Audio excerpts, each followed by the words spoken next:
I just bought the cheapest gaming PC on Temu. So I was scrolling on Temu a couple of days ago and I saw this gaming PC for $300 and it didn't even look that bad. In the description, it says it comes with a keyboard, mouse, and mouse pad, and the PC itself doesn't have that bad looking specs. They actually look pretty decent. And I decided to buy it to see if it is just a really cheap, crappy Chinese PC or something that you should actually buy. Now, upon it arriving, I actually discovered something really surprising about this PC that I had no idea about. Now, when I ordered the PC on Temu, the brand that was under was called STG, but I was really surprised because it arrived in an Amazon delivery truck. So upon further research, I found this exact same PC on Amazon for $360, the legit identical PC, same pictures and everything like that, but it's $60 more than the Temu PC, which is listed at like $304. So that already is a huge plus for the Temu PC. Sometimes when you order a box from companies like Temu, the box might be really beat up, but so far this box doesn't seem in bad condition at all. Okay, so this is how the packaging looks. We have the keyboard, it looks like, mouse pad. I think this is the main PC. There's a cord here. There should be a mouse somewhere. It's probably hiding. All the way deep inside the box is the actual mouse, so it also does come with that. Let's try not to knock my camera down. Oh my gosh. Honestly, the packaging on this is pretty good. Like with all the shipping and like how much this PC is going to be moving, it actually was packaged pretty well with like a lot of styrofoam. So that is a huge plus. We shouldn't have like any GPU being like unattached or anything like that. Okay, so here is the actual PC. There's like some warranty. That's good. It actually comes with a warranty. I've never used that. And then PC case installation. Yeah, honestly, I'm never going to use these at all. It's just like random papers. This is actually one of those kind of weirder PC case side panels. If you guys can see, it literally just swings open. So it gives you like really easy access. You don't even have to like unscrew anything. It literally just opens up like this. I did have a PC case similar to this and it's really easy to take the door off. It kind of could fall really easily. So if you guys do get this, make sure you don't drop this glass because it actually is glass too. That's a huge plus. A lot of these have like plastic side panels. Also, when I first got PCs, I had no idea what this was, but this is literally just to protect the GPU and make sure it doesn't fall. So that's a huge plus too. The product images of this PC actually looked insanely good in terms of its cable management. And I mean, the cable management for what it is, $300, it actually looks really good. I mean, there are not like any of those ugly colorful cables. At least it's actually black. So it all kind of matches, which is really nice. All right, I'm gonna give the back part of the PC case a quick look. Usually they just kind of throw all the cables back there, which honestly isn't really an issue because most people won't even be touching the inside of their PC, especially on these pre-builds. I'm just curious how it looks. Dude, they actually did like zip tie these and they actually are cable managed. I mean, look, you have zip tie there, here, and another one here. This low-key is looking pretty promising, I'm not gonna lie. Here's like your fan connection thing, and I don't know what fans these are. You can see they do kind of look a little bit cheap. It's these kind of plastic RGB fans. I mean, it literally will do the job, but I mean, if you do want to add more, you do have like the kind of fan hub right over here, so that is a nice plus. All right, so for the specs of this PC, it says it has 16 gigabytes of RAM, which I bet is DDR3, like the slower version of the RAM, but we have to check that when the PC is actually turned on. It has 512 gigabytes of storage on an SSD, so that's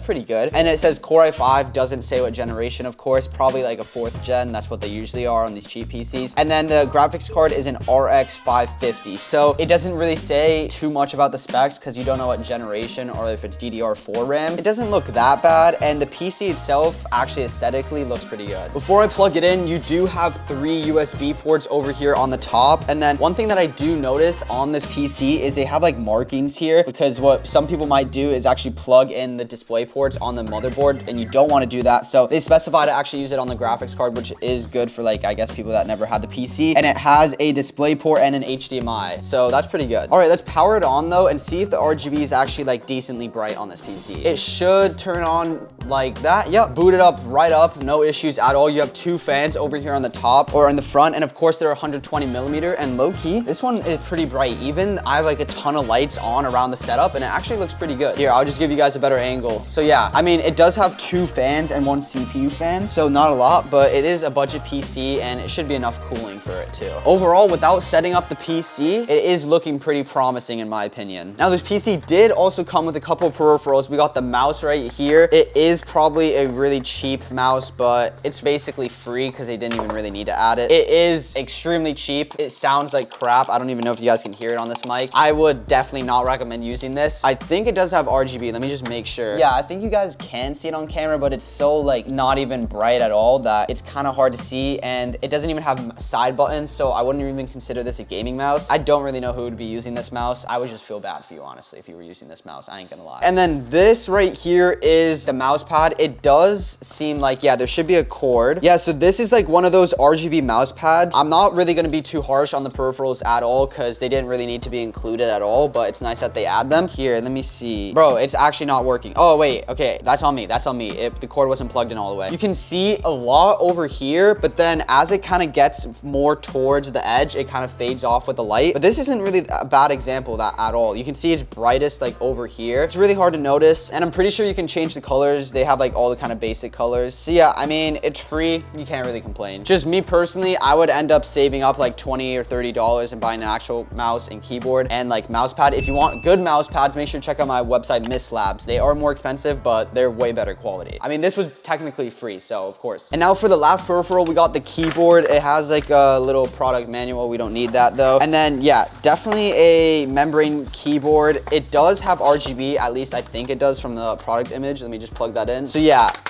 you guys can hear it's not that good at all. It just sounds really crappy. I mean, and also these keyboards are like super flexible. I don't know if you can see on camera, but it's like really bending. So yeah, it's like really just a cheap Chinese keyboard with RGB. They kind of call it like a gaming keyboard. I would just literally get too annoyed using this. Low-key, this PC does come with like a lot of stuff though. You also have like the kind of controller for the RGB like fans on the PC. I'll give you guys a kind of good angle right here. You can like kind of change it to like more basic colors like red. You have all those kind of colors, and you can also put it back on auto, which kind of is like the typical gaming lights. This is usually what I run the PCs on. And then they give you like a little USB stick, like a really tiny one. Let me show it you guys. So basically, in order to have Wi-Fi, you need to plug in this really tiny thing over here, and then it gives you Wi-Fi. And I'll do an internet speed test later when I set up the PC, but it doesn't really give you the best Wi-Fi, but at least it's included. So me personally, I would recommend connecting an Ethernet cord to the PC. You'd get way better Wi-Fi, but here is also like a little Bluetooth connector. They kind of do add that in the PC as well. All right, so without the monitor, this is kind of how the entire setup is looking. I mean, you do have RGB everywhere, which of course gives you more FPS, but honestly, the main thing about this whole thing is of course the PC, and that doesn't look bad, so I'm not really gonna bash this at all. This is just like nice extras that they give you in case you don't have a keyboard and mouse. That's really all it is. Okay, so this is what the setup is looking like currently. So you guys can see I can of course connect to my internet because we actually have the Wi-Fi stick. If we didn't have that, it would not work. And also the funny thing about this setup is that this monitor alone is like probably 3 or 4 times the price of all the rest of this. So it kind of does give you a perspective of what you can actually get for $300 now. Now the question is it actually gonna be good? We definitely are gonna have to actually do some FPS tests and see how it actually performs. Okay, so now it's time to see exactly what specs these are. I actually, not joking, I did not check. My guess is that it's DDR3 RAM and like a 4th gen Core i5 because that's what they always are. So just go performance here. CPU is, yeah, Core i5 4590. So they basically just say Core i5 because it sounds better, but a 4590, when did that even come out? Yeah, so it released in 2014, so it is a 10-year-old processor. It is not like a new up-to-date one at all. Okay, and then for the RAM, yup, it's DDR3, and of course the GPU, it actually is an RX 550. I would not expect to get scammed. And then yeah, 512 gigabytes of SSD, and I'm just curious, how much of it is already used? Because sometimes they use like 50 gigabytes of the SSD already. You have like 420 gigabytes free, because I literally just got the PC set up. So you have like more realistically 420. So yeah, let's give it a quick speed test, and it probably is not gonna be that great. Wait, that's actually way better than I expected. I'm not gonna lie. That is way better than I expected. I was expecting to get like 50. Again, in my house, I think I'm paying for like 1 gigabyte or 500 megabytes. Okay, wait, no, this is actually not that bad. My upload at my house, the most they offer at my house is like 100. So like, wait, this is actually not that bad. Okay, let's just go into PC benchmark now. Okay, so this will kind of give us a better idea at how everything is performing on this PC, because sometimes like some parts perform worse than they usually are expected to. Okay, so it says launch.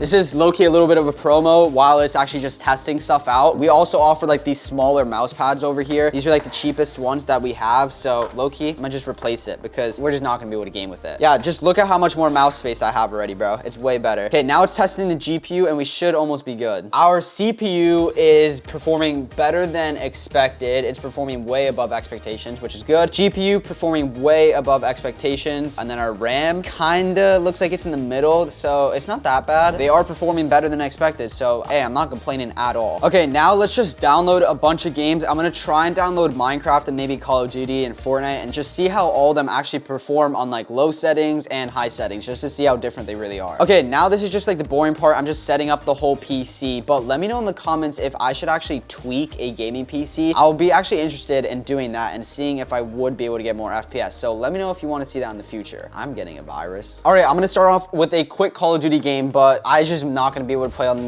this keyboard and mouse. I actually have to change it. This is like a cheap $20 keyboard I had laying around from Amazon. I like literally never opened it. I don't even know what color it is, but this is just a sound comparison I'm gonna give you guys. Like, this is like the cheapest mechanical keyboard you can buy. Like, look at this thing. It doesn't look bad. Wait, is this a membrane keyboard? Wait, no. Bro, it actually is a membrane keyboard. You're kidding me, bro. I actually thought I was gonna, okay, whatever. You know what? I guess I'll play with the normal keyboard they give us, but I need to change the mouse. I'm just gonna use this $20 Logitech G203. It has side buttons. I just literally need it to be able to play at all. I'm not gonna lie, I haven't played COD in a couple of months. I like played it a little bit, but I'm not gonna be good. This is just for FPS. All right, I'm literally just gonna go in a random Resurgence quad match. We literally are only doing this for the FPS. Please don't roast my gameplay. Okay, ignore the background because it's literally so dirty, but wait, why are we not getting in a match, bro? Lock me in. 2 hours later. I literally went from fill to no fill and I literally can't get a game. Like, it literally won't let me get in a game. It's just stuck on connecting. I'm literally just gonna go in like normal. Just get me in any game. I even tried restarting. It just doesn't work for some reason. All right, I literally waited like an hour and a half since I recorded the last part just so Call of Duty can download, and now I literally can't get in a game. I guess we're moving to the next game, bro. Let's just do some Fortnite real quick. Okay, just to show you guys my settings real quick, we have performance mode. I'm gonna put the FPS on unlimited here, and we're 1080p, and all the rest of the settings are completely low. So yeah, yo, we're already getting 100 FPS, and we're in the battle bus, which is literally like when the FPS is like at its worst. So here, let's just drop a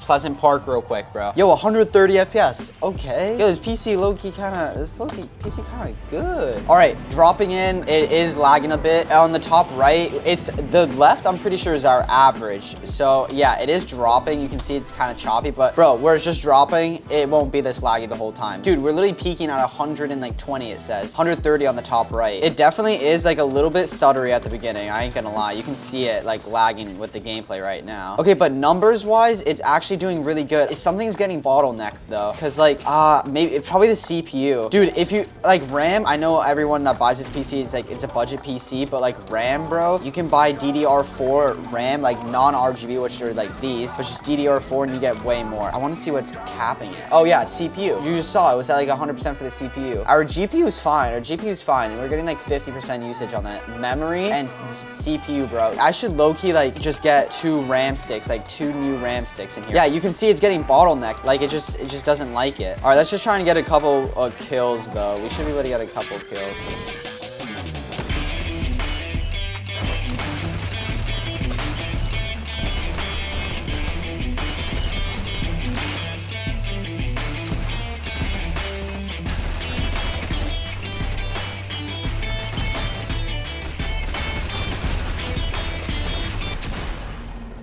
We got like consistent 100 FPS. It's actually pretty good. Okay, let's test out Minecraft, and then let me see if I have some RAM. I want to see if I can actually put some RAM in there, like DDR4. Okay, yeah, so we can play Java Edition. I think this is one that everyone plays, I'm pretty sure. Well, let's just see what FPS we get, because I honestly don't really play Minecraft, so it would just be like full default settings, like whatever it is when you first get it. I'm actually gonna be like the most generic YouTuber and just put subscribe. Oh my gosh, this is actually about to be so bad. This is full default settings, bro. I'm gonna like mess around with the render distance and see how it affects it. How is Minecraft getting less FPS? How is Minecraft, oh wait, is it Minecraft a CPU game? Someone in the comments, wait, let me check. I think Minecraft is a CPU game. Minecraft is more dependent on your CPU than your GPU. I think CPU is probably what has been bottlenecking this PC the whole time. Oh my gosh, we're getting like 20 FPS. Look at that, bro. Let me just do like literally whatever looks like the lowest settings. Okay, no one's playing Minecraft on this, but you see it's actually holding consistent 60. Wait, why is it capped? Oh wait, no, VSync is on. Let's turn VSync off. Oh my gosh, there you go. 800? What the? Are you kidding me? Like, I know this is probably super easy to run, but look. Yo, oh, wait, I just want to see 1K. I'm literally putting everything in the low. There you go, bro. You guys actually have to sub for that. Honestly, PC could use a little bit of work, but out the box for 300 bucks, not that bad, honestly. I'll leave a link in the description for this PC if anyone's interested. I'll do the Temu and Amazon one just so you guys can see for yourself. Maybe the price changes a little bit. But yeah, if you guys are interested in any mouse pads like Mist Labs, like these good quality ones, we have a ton of different sizes and colors, so make sure to check that out. But yeah, remember, Jesus loves you and God bless.